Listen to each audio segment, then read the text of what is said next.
है एमपी सरकार ने जारी की अधिसूचना। रेस्टोरेंट में नहीं पी सकेंगे हुक्का। आदेश का उल्लंघन करने पर 3 साल की सजा हो सकती है, 1 लाख तक का जुर्माना भी लगेगा। तो नशे पर लगाम, नशे पर नकेल कसने की कोशिश है सरकार की। एमपी सरकार ने अधिसूचना जारी कर दी है। रेस्टोरेंट में हुक्का नहीं पी सकते। आदेश का उल्लंघन किया 3 साल की सजा होगी, 1 लाख तक का जुर्माना भी लगेगा।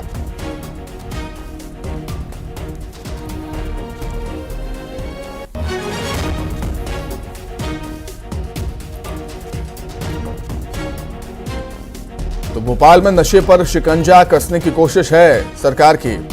एमपी सरकार ने अधिसूचना जारी कर दी है कि किसी भी रेस्टोरेंट में बैठकर हुक्का नहीं पी सकेंगे। आदेश का उल्लंघन होने पर 3 साल की सजा होगी और 1 लाख तक का जुर्माना भी लगेगा।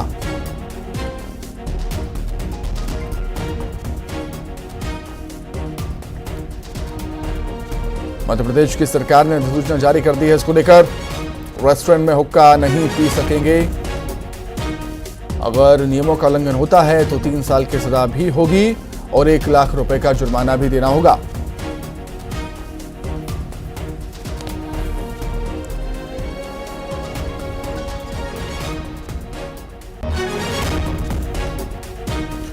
अधिक जानकारी के लिए हम सीधे बातचीत करेंगे। राजधानी भोपाल का रुख कर लेते हैं। शैलेंद्र हमारे साथ जुड़ गए हैं। शैलेंद्र, लगातार हम देख रहे हैं एक्शन में हैं सीएम डॉक्टर मोहन यादव। अब नशे पर शिकंजा कसने की कोशिश है एमपी सरकार की। देखिए, बिल्कुल निश्चित तौर पर एक बड़ा आदेश जो है मध्य प्रदेश सरकार की तरफ से जारी किया गया और जिस तरीके से पिछले कुछ दिनों से लगातार इस बात की सूचनाएं मिल रही थी कि राजधानी भोपाल के अलग अलग रेस्टोरेंट में हुक्का का जो है उपयोग जो है युवा कर रहे हैं, जिससे कहीं न कहीं नशे की लत में वो जाते जा रहे हैं। और यही कारण है कि मध्य प्रदेश सरकार ने तंबाकू विक्रय और अधिनियम 2023 में संशोधन करते हुए अब साफ तौर पर यह अधिसूचना जारी कर दी कि किसी भी रेस्टोरेंट में हुक्का नहीं पिलाया जा सकेगा। यदि हुक्का कप पीते हुए कोई युवा पकड़े जाते तो उनके खिलाफ तो दंडात्मक कार्रवाई होगी, लेकिन जो संचालक होगा उसको कम से कम 3 साल की सजा और 1 लाख तक का जुर्माना भी अधिरोपित किया जाएगा। तो ये जुर्माने और सजा का प्रावधान इसीलिए किया गया ताकि जो लोग हैं जो रेस्टोरेंट के नाम पर हुक्का बार संचालित करते हैं, ऐसे लोगों पर पूरी तरीके से शिकंजा कसा जा सके। देखिए, पहले भी सरकार लगातार इस तरह के जो नशे है उन पर अंकुश लगाने के लिए तमाम तरह के निर्देश भी जारी कर चुकी है और कई बार हमने ये भी देखा कि औचक निरीक्षण भी किए गए हैं कई रेस्टोरेंट्स के और जो अन्य जो खाने पीने के सामान विक्रय की चाय की दुकानें, इस तरह की जो तमाम जगह है जहां पर कहीं न कहीं युवा बड़ी संख्या में एकत्रित होता है और वहां पर हुक्के जैसा नशा वो करता है। इन सब पर लगाम लगाने की दिशा में मध्य प्रदेश सरकार का एक बड़ा कदम कहा जा सकता है। जी बिल्कुल, बहुत धन्यवाद। आप बने रहिए हमारे साथ शैलेंद्र। कुछ और खबरों पर भी आपसे हम जानकारी देंगे, आप बने रहिएगा। चलिए आगे बढ़ते हैं, बात करेंगे मौसम की। आज बदल सकता है मौसम मध्य प्रदेश का। पश्चिमी विक्षोभ के चलते आज बादल छा सकते हैं प्रदेश के कई हिस्सों में। बारिश की संभावना है। ग्वालियर चंबल संभाग, बुंदेलखंड और विंध्य में बारिश की संभावना। बारिश के बाद और ठंड बढ़ेगी। तो मौसम के बदलने का अनुमान है मौसम विभाग का। मध्य प्रदेश में पश्चिमी विक्षोभ का असर देखने को मिलेगा। कई जगहों पर बादल छाए रहेंगे। मध्य प्रदेश के कई हिस्सों में बारिश हो सकती है। ग्वालियर चंबल संभाग, बुंदेलखंड और विंध्य में बारिश हो सकती है और जाहिर सी बात है बारिश होगी तो ठंड भी बढ़ेगी, सर्दी भी बढ़ेगी।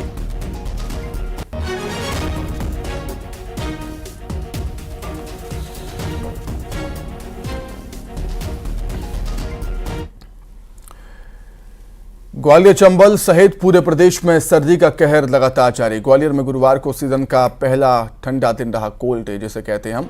गुरुवार को न्यूनतम तापमान 10 डिग्री रहा। गुरुवार को अधिकतम तापमान रहा 15.7 डिग्री, सामान्य से 7.3 डिग्री कम रहा दिन का तापमान। 30 दिसंबर से 2 जनवरी तक बारिश की संभावना है। पश्चिमी विक्षोभ वेस्टर्न डिस्टर्बेंस की वजह से मौसम बदल सकता है ग्वालियर चंबल अंचल में।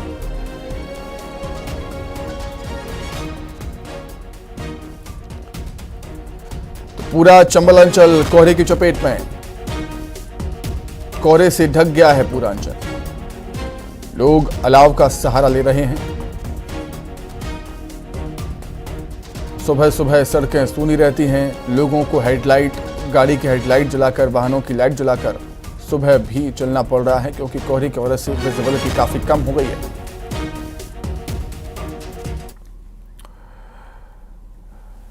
तो कोहरे की वजह से ग्वालियर में कई ट्रेनें रद्द कर दी गई। कोहरे ने रफ्तार पर ब्रेक लगा दिया है। 8 से 10 घंटे ट्रेनें लेट चल रही हैं। कुरुक्षेत्र शताब्दी छत्तीसगढ़ एक्सप्रेस लेट हुई है। उत्कल गतिमान झेलम एक्सप्रेस भी लेट हुई। ग्वालियर इंदौर फ्लाइट कई घंटे लेट। कोहरे का असर यातायात पर भी। कोहरे की वजह से कई ट्रेनें देरी से चल रही हैं, कई तो कैंसिल ही कर दी गई। 8 से 10 घंटे लेट चल रही हैं कई ट्रेनें। कुरुक्षेत्र शताब्दी छत्तीसगढ़ एक्सप्रेस लेट हुई। उत्कल गतिमान झेलम एक्सप्रेस लेट हुई है। वहीं ग्वालियर इंदौर फ्लाइट कई घंटे लेट। छत्तीसगढ़ में कड़ाके की ठंड है। गरियाबंद जिला कोहरे से ढका हुआ है।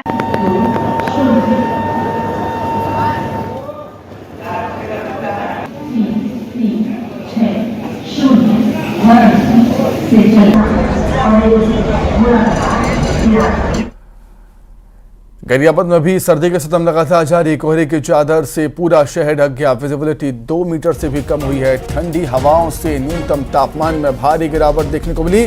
ठंड के साथ ही कोहरे ने लोगों की मुश्किलें बढ़ा दी।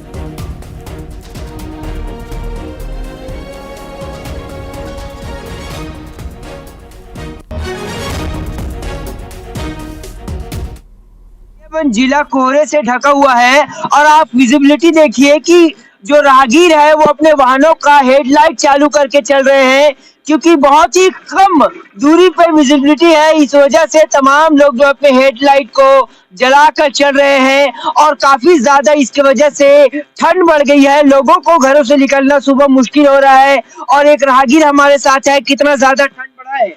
बहुत ज्यादा है। अभी कोहरे की वजह से क्या दिक्कत हो रहा है? दिखाई नहीं दे रहे।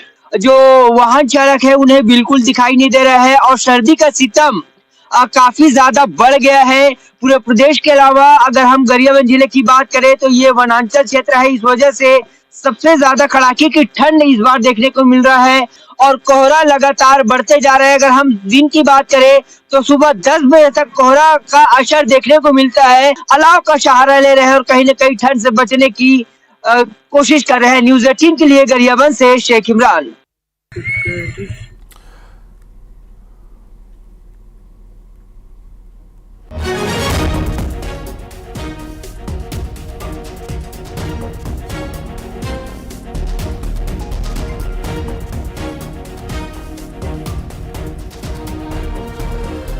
तो सर्दी का सितम लगातार जारी। मध्य प्रदेश छत्तीसगढ़ में अलग अलग जगहों से हमारे सहयोगी जुड़ गए हैं। शैलेंद्र हमारे साथ भोपाल से जुड़े हुए हैं। ग्वालियर से हमारे साथ सुशील भी जुड़े हुए हैं। सबसे पहले शैलेंद्र, मैं आपके पास आ रहा हूं। वेस्टर्न डिस्टर्बेंस की वजह से मौसम भी बदलेगा। मध्य प्रदेश का कई इलाकों में बारिश होगी। सर्दी का सितम वैसे ही जारी है। बारिश होगी तो सर्दी और भी ज्यादा बढ़ेगी निश्चित तौर पर। मतलब आने वाले समय में लोगों की परेशानियां बढ़ने वाली हैं मध्य प्रदेश में। शैलेंद्र, देखिए सुमित, मध्य प्रदेश में नए साल का आगाज जो है वो तेज सर्दी के साथ होने वाला है। जिस तरीके से मौसम विभाग ने अलर्ट जारी किया है कि आज से लेकर 2 तारीख तक जो है वो वेस्टर्न डिस्टर्बेंस मध्य प्रदेश के अधिकांश हिस्सों में सक्रिय रहने वाला है और इस वेस्टर्न डिस्टर्ब के चलते कई इलाकों में हल्की और मध्यम बारिश देखने को मिलेगी, जिसे हम मावठ की बारिश कहते हैं। मावठ की बारिश जो है वो मध्य प्रदेश के बुंदेलखंड हो, ग्वालियर चंबल और इसके अलावा बिंद का इलाका जो है वहां पर जो है वो बारिश देखने को मिलेगी। और यही वो इलाके हैं जहां पर लगातार अभी हम देख रहे हैं कि कोहरे का आलम जो है वो छाया हुआ है। हालांकि मालवा हो या फिर मध्य क्षेत्र हो, ये यहाँ पर शीतलहर हल्की सी चलना शुरू हुई है, लेकिन किसी तरह की कोई कोहरे की स्थिति इन इलाकों में नहीं है। लेकिन बुंदेलखंड और ग्वालियर चंबल संभाग बिंद ये इलाके कोहरे की चपेट में भी और आने वाले समय में इन्हीं इलाकों में मावठ की बारिश जो है वो दर्ज हो सकती है। और यदि मावठ की बारिश होती है तो ये मानिए कि 2 तारीख के बाद मध्य प्रदेश में सर्दी का सितम और अधिक बढ़ जाएगा। न केवल कोहरे से लोग परेशान रहेंगे बल्कि जो शीतलहर है वो ठिठुरन भरी जो सर्दी है उसका सामना जो है वो मध्य प्रदेश वासियों को करना पड़ सकता है। तो मौसम विभाग के अलर्ट के अनुसार ये जो आज से जो है मध्य प्रदेश के अलग अलग हिस्सों में बादल छाना शुरू हो जाएंगे और उसके बाद हल्की बारिश का भी दौर शुरू हो जाएगा। जी ठीक है, चंबल अंचल में क्या कुछ हालात है वो हम जानेंगे। सुशील कौशिक हमारे साथ जुड़े हुए हैं। सुशील, उत्तर से आने वाली हवाओं ने ग्वालियर चंबल अंचल के लोगों की परेशानियां भी बढ़ा दी हैं। क्या कुछ हालात देख रहे हैं वहां पर आप? बिल्कुल, देखिए कहीं ना कहीं ग्वालियर में उत्तर भारत से आ रही सर्द हवाओं, बर्फीली हवाओं के चलते मौसम सर्द हो गया है। और जिस तरह शैलेंद्र ने बताया कि 30 दिसंबर से लेकर 2 जनवरी के बीच जो है मौसम विभाग ने ग्वालियर चंबल अंचल में मावठ की बारिश की संभावना जताई है। और आलम यह है कि अभी भी आप देखेंगे कि 8 बजे के वक्त आप देखिए कि विजिबिलिटी जो है 100 मीटर के आसपास रही है और हाईवे पर तो हालात और बुरे हैं। सबसे अहम बात यह है कि जो सर्दी का सितम है वो इस कदर है कि दिन में भी जो है कल सूरज के दर्शन नहीं हुए। और कल जो है सीज़न का पहला कोल्ड डे रहा है ग्वालियर में। तापमान का पारा जो है 15 डिग्री आ गया था। ये जो तापमान था 15 डिग्री, ये सामान्य से 7 डिग्री तापमान रहा।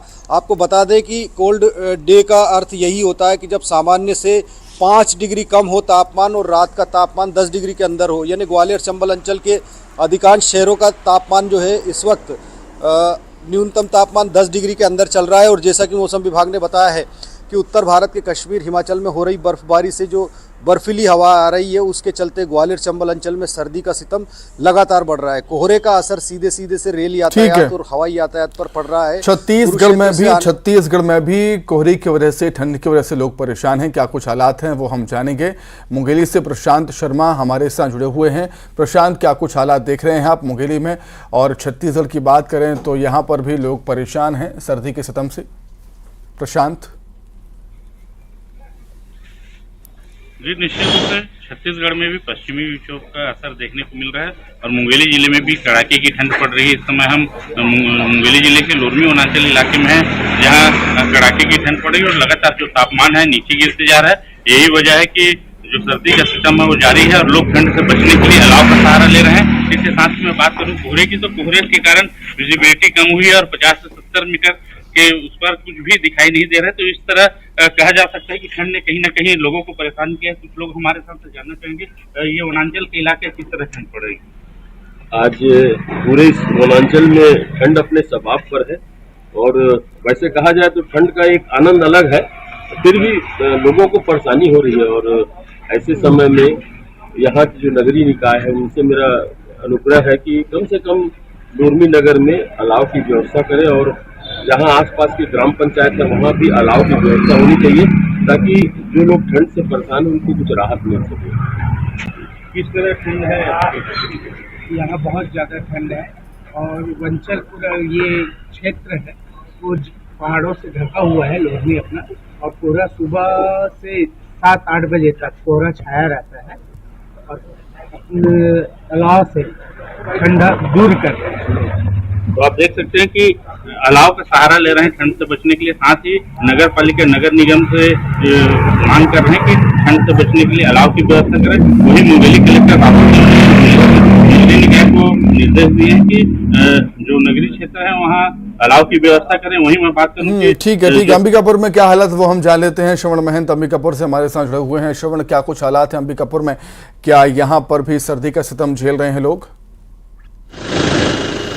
देखिए सुमित, जो पश्चिमी विक्षोभ के चलते यहाँ का तापमान 10 डिग्री तक पहुँच गया था और जो है जैसे ही तापमान में वृद्धि हुई थी तो लोगों ने ठंड से राहत की सांस ली थी। लेकिन इसके बाद जैसे ही बादल छटे हैं तापमान जो है गिरावट यहाँ पर देखने को मिली है। सरगुजा जिले में 7 डिग्री तक का तापमान यहाँ तक पहुँच गया है। ऐसे में जो लोग हैं वो उनका जनजीवन यहाँ पर प्रभावित हुआ है। जो लोग हैं वो गर्म कपड़े और अलाव का सहारा ले रहे हैं। और अगर पठारी क्षेत्र की बात की जाए तो वहाँ जो सर्द जो हवा है वो से लोग परेशान हैं। तापमान 5 डिग्री तक पहुँच गया है। वहाँ सुबह बर्फ़ की चादरें बिछ जा रही हैं। ऐसे में वहाँ का जो जनजीवन है पठारी क्षेत्र मैनपाट का वो अस्त व्यस्त हो गया है। हालांकि जो मौसम विभाग की माने तो मौसम विभाग का कहना है कि आने वाले दिनों में जो है बारिश और होने के आसार हैं और इसके साथ साथ और भी कुल मिलाकर मध्य प्रदेश और छत्तीसगढ़ में आने वाले दिनों में भी लोगों को राहत मिलने की उम्मीद नहीं है। बहुत धन्यवाद आप सभी के जुड़ने के लिए, जानकारी हम तक पहुंचाने के लिए आप सभी का बहुत शुक्रिया। इसी के साथ ही बुलेटिन में फिलहाल इतना ही। नमस्कार।